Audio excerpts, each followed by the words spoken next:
the greedy dog. Once there lived a greedy dog. He was hungry and was looking for something to eat. He walked across a wooden bridge. He started sniffing and spotted a bone. Ah, this looks a delicious bone. He picked up the bone in his mouth and ran towards his house. While crossing the bridge, he looked down the water. He saw his own reflection and mistook it for another dog. He thought to himself, the dog in the water also has a piece of bone. If I snatch his bone, I will have 2 bones.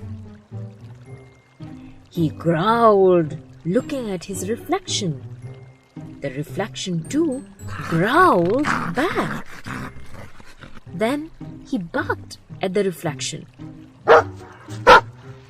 As he opened his mouth, the bone fell into the water from his mouth. The water splashed, and only then the dog realized that the other dog was his own reflection. But it was too late. Alas, he had lost the piece of bone because of his greed. Now there was no way. He had to go hungry.